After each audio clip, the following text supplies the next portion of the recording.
दोस्तों पिछले महीने इंडिया में क्रैश होने वाले प्लेन की फर्स्ट रिपोर्ट आ चुकी है कि ये प्लेन आखिर कैसे क्रैश किया। दोस्तों कहानी शुरू करने से पहले मैं आपको एक दफ़ा दोबारा से शुरू करा देता हूँ पीछे से, ताकि आपको पता चल सके कि हम क्या बात कर रहे हैं। दोस्तों ये बात है पिछले महीने की कि जब इंडिया का एक जहाज़ 171 इंडिया के अहमदाबाद एयरपोर्ट से उड़ान भरता है और लंदन जाने के लिए अपना टेक ऑफ करता है। दोस्तों ये जहाज़ जैसे ही अपना रनवे छोड़ता है और हवा में बुलंद होता है तो तकरीबन 625 फुट की हाइट पे जाकर ये जहाज़ के दोनों इंजन काम करना छोड़ देते हैं और देखते ही देखते ये जहाज़ क्रैश कर जाता है एक मेडिकल हॉस्टल के ऊपर, और वहाँ पर मौजूद 19 तलबा भी मारे जाते हैं जिनको ख्याल भी नहीं था कि यहाँ पर क्या होने वाला है, और वो वहाँ पर मेस में अपना खाना खाने आए हुए थे। दोस्तों अब ये वाक़या जब हुआ तो जब प्लेन वहाँ पे क्रैश हो गया तो विद इन सेकंड्स तो विद इन मिनट्स ये पूरी खबर जो है पूरी दुनिया की खबरों में फैल गई कि इंडिया में जहाज़ क्रैश कर गया है, और वो भी दोनों इंजन काम करना छोड़ गए, और वो भी उस वक्त के जैसे ही उसने टेक ऑफ किया और साथ ही 625 फुट की बुलंदी पे जाकर वो नीचे गिर गया। दोस्तों ये एक अजीब सी सिचुएशन थी, किसी को कुछ समझ नहीं आ रहा था कि हर क्या हुआ है, क्या वजह हुई है। बड़े बड़े पायलट्स ने भी इसका एक रिव्यू दिया कि ऐसे हो सकता है जहाज़ क्रैश हुआ हो, ऐसे हो सकता है हुआ हो, लेकिन असल वजह अब सामने आ गई है। दोस्तों ये इन्वेस्टिगेशन करने वाली टीम ने इसकी फर्स्ट रिपोर्ट जारी की है, जो कि ये फर्स्ट रिपोर्ट होती है, ये पहले 30 दिन के अंदर इन्होंने जारी करनी होती है। बेसिकली ये फुल डिटेल रिपोर्ट नहीं होती, ये बेसिकली बेसिक रिपोर्ट होती है जिसमें एक सिंपल सा बताया जाता है कि ये वजह है इसको क्रैश होने की, लेकिन इसको फुली डिटेल के साथ एक्सप्लेन किया जाता है जो बाद में रिपोर्ट आती है। तो दोस्तों अभी फर्स्ट रिपोर्ट आई है। इस रिपोर्ट में ये पाया गया है कि जहाज़ के जो दोनों इंजन में फ्यूल जाता है, तो फ्यूल जाने के लिए जो बटन होते हैं दोस्तों वो बटन दोनों बंद कर दिए गए, क्योंकि आपको पता है कि जहाज़ में ब्लैक बॉक्स भी होता है, तो ब्लैक बॉक्स भी इन्होंने रिकवर कर लिया। ब्लैक बॉक्स में जब इन्होंने रिकॉर्डिंग सुनी है तो उसमें साफ तौर पर सुना जा सकता है कि एक पायलट दूसरे पायलट से कहता है कि तुमने फ्यूल सप्लाई क्यों ऑफ की। दूसरा पायलट कहता है कि मैंने तो सप्लाई नहीं ऑफ की, और तुरंत ही वो दोनों सप्लाइयों को ऑन करते हैं दोस्तों। लेकिन तब तक बहुत देर हो चुकी थी, क्योंकि ये जहाज़ ज़्यादा बुलंदी पर नहीं था और इंजन को थ्रस्ट मिलने में अभी देर लगनी थी, तो इसलिए जहाज़ दोबारा ज़्यादा पावर नहीं ले सका और इतनी देर में जहाज़ आगे जाके बिल्डिंग से टकरा गया।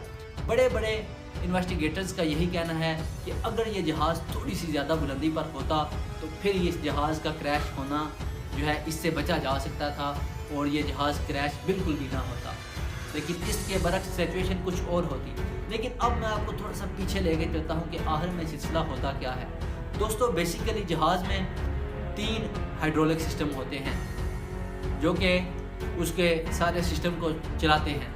तो जब ये हुआ कि जहाज़ का हाइड्रोलिक काम करना छोड़ गया, तो दोस्तों जब ये हुआ कि पहले एक पावर सप्लाई ऑफ हुई है फ्यूल की और फिर दूसरी पावर सप्लाई ऑफ कर दी गई है, और ये दोस्तों ये पावर सप्लाई ऑफ करना भी कोई आसान नहीं है। इसके लिए उसमें जो बटन होते हैं उनको ऐसे खाली नीचे या ऊपर नहीं करना होता, बल्कि उनमें स्प्रिंग लगा होता है, उनको ऐसे पीछे खींचना होता है, तो फिर वो जो है फिर उसके बाद ऊपर या नीचे जिस तरह भी करना है तो उस तरह करके उसको ऑन या ऑफ किया जाता है।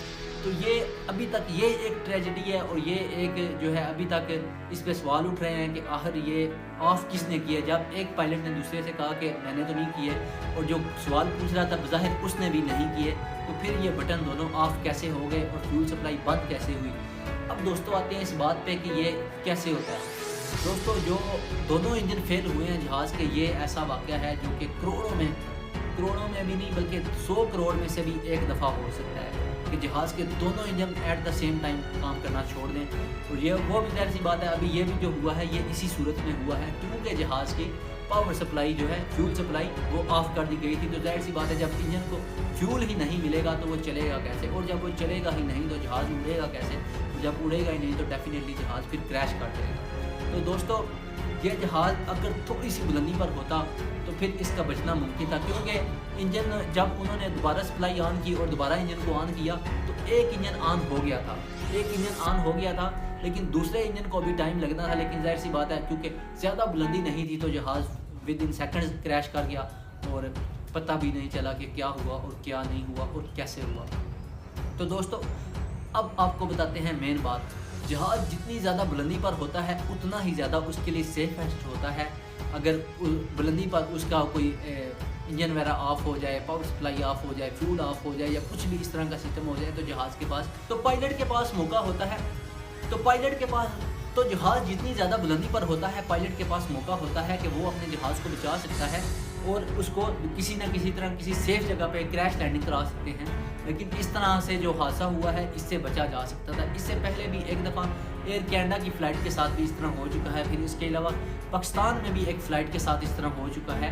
तो ये एक ऐसा चीज़ है जो कि पॉसिबल था इससे बचना, लेकिन शर्त यह है कि अगर बुलंदी ज़्यादा होती, क्योंकि जहाज़ जब बुलंदी पर होता है तो दोस्तों जहाज़ ऐसे नहीं है कि अगर उसका फ्यूल बंद हो गया तो वैसे ड्रम करके नीचे गिर गया, ऐसा हरगिज़ नहीं होता। बल्कि जहाज़ जैसे हम अपनी कार या मोटरसाइकिल पे जा रहे हों तो मोटरसाइकिल की अगर वो ऑफ हो जाए इंजन तो मोटरसाइकिल एकदम से वहीं पे रुक नहीं जाता, बल्कि मोटरसाइकिल चलता रहता है थोड़ा आगे जाके रुकता है। इसी तरह जहाज़ भी जब हवा में ग्लाइड कर रहा होता है, उड़ रहा होता है, तो फिर अगर जहाज़ का फ्यूल ऑफ हो जाए और उसके इंजन काम करना छोड़ दे तो जहाज़ एकदम से ऐसे नहीं गिरता, बल्कि वो ऐसे आहिस्ता आहिस्ता नीचे गिरता है। यानी कि ग्लाइड करता है, वो आगे भी जाता है और फिर नीचे भी जाता है। अगर वो 30 फुट नीचे जा रहा है तो 10 फुट वो आगे भी जा रहा होता है, या कम से कम एटलीस्ट 5 फुट तो लाजमी वो आगे जा रहा होता है। यानी कि जहाज़ के पास मौका होता है कि वो अब अपने आप को बचा सके। अब दोस्तों आते हैं इस बात पे कि जो रैड के बारे में एक बड़ी सनसनीखेज सी बनी हुई थी कि रैड भी इसका डिप्लॉय हो गया था, तो वो वाकई जो है जब उन्होंने रिपोर्ट जारी की है उसमें बताया गया है कि रैड डिप्लॉय हो चुका था क्योंकि दोनों इंजन काम करना छोड़ गए थे। तो दोस्तों ये सारी बात है कि जहाज़ के जो है इंजन दोनों काम करना छोड़ गए क्योंकि उसकी फ्यूल सप्लाई ऑफ हो गई थी। तो फिर जब उन्होंने इन्वेस्टिगेटर्स ने इसको इन्वेस्टिगेट किया तो अभी उनको दोबारा ऑन हालत में मिले हैं फ्यूल सप्लाई। जैसी बात है पायलट्स ने ऑन की होगी दोबारा, लेकिन जो उसमें ब्लैक बॉक्स होता है उसमें 2 बॉक्स होते हैं बेसिकली। एक होता है जिसमें पायलट की वॉइस रिकॉर्डिंग्स होती हैं कि जो आपस में वो बात करते हैं, कम्युनिकेशन करते हैं, वो वाली। और दूसरा होता है जिसमें जहाज़ की पूरा सिस्टम की वो होती है रिकॉर्डिंग कि कौन सा फंक्शन ऑन था, कौन सा फंक्शन ऑन नहीं था, कौन से फंक्शन से क्या काम परफॉर्म हो रहा था। तो उसमें यह बात पता चली है कि फ्यूल दोनों ऑफ हुए थे और फिर पायलट्स ने दोनों को ऑन कर दिया। फिर एक इंजन ऑन हो गया था लेकिन दूसरा इंजन अभी ऑन नहीं हुआ था, और जाहिर सी बात है बुलंदी इतनी ज़्यादा नहीं थी तो जहाज़ क्रैश कर गया और इसमें सिर्फ एक बंदा सर्वाइव कर सका, इसके अलावा कोई भी सर्वाइव नहीं कर सका। और जो बंदा सर्वाइव कर सका है वो भी कैसे सर्वाइव कर सका है वो भी आपको बताते हैं। दोस्तों ये जो सीट पर बंदा बैठा हुआ था 11A, ये सीट एक बड़ी कॉमन सीट है और आजकल तो इस सीट की जो है वो प्राइस लगने लग गई है कि इस सीट की जो कीमत टिकट है वो ज़रा महंगी है। तो अब होता क्या है दोस्तों, ये बंदा कैसे बच गया? फर्स्ट ऑफ ऑल जहाज़ की जो पेटी होती है जो उन्होंने बांधी होती है ऐसे अपनी सेफ्टी के लिए, तो वो इतनी मजबूत होती है कि अगर एक मोटा बंदा भी उसने पेटी बांधी हो ना, वो बेसिकली 2 बेड्स होती हैं, ठीक है। तो अगर एक बंदे ने इस तरह बांधी हो ना तो वो ऐसे उसका पेड़ तो यानी कि उसके पेड़ को भी वो पेटी चीर देगी लेकिन उसको सीट से निकलने नहीं देगी। तो इसके सिलसिले में ये चक्कर हो सकता है जो जिस तरह पायलट्स ने अंदाज़ा लगाया है कि हो सकता है कि इस बंदे ने सीट बेल्ट लगाई हुई थी वो हल्की थी, ठीक है। और दूसरी बात यह है कि जिस तरह बाकी सीट्स होती हैं हर सीट के साथ एक दूसरी सीट जुड़ी होती है, लेकिन ये जो 11A सीट है इसके साथ आगे वाली सीट तक, क्योंकि इसके साथ बिल्कुल एमरजेंसी एग्जिट होता है और ये जगह सबसे मजबूत होती है जहाज़ में। तो दोस्तों इसके साथ एमरजेंसी एग्जिट होता है, इसके साथ एमरजेंसी एग्जिट होता है और इसके आगे तकरीबन 6 फीट तक जगह खाली होती है। तो मैं भी जिस तरह पायलट्स ने अंदाज़ा लगाया है कि हो सकता है कि उस बंदे की बेल्ट ऐसे खुली हो और उस बंदे को ऐसे, जाहिर सी बात है जब दचका लगा है, जब जहाज़ नीचे गिरा है तो वो बंदा ऐसे दचका खाते हुए ऐसे आगे जाके उसका ये साइड लगी है आगे वाली सीट के साथ, जिसकी वजह से उसका ये वाला सारा मुंह जख्मी था जबकि ये वाला उसका फेस ठीक था।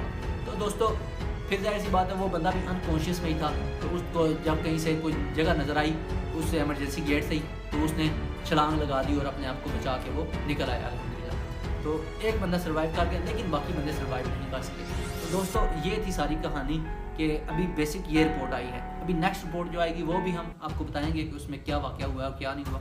बाकी इस तरह की दुनिया में होने वाले तमाम वाक़यात की जो है ब्रीफिंग के लिए हमारे चैनल को सब्सक्राइब कर दें। हम आपको नई नई वीडियोज़ ला के देते रहेंगे। मिलते हैं अगली वीडियो में। Peace out.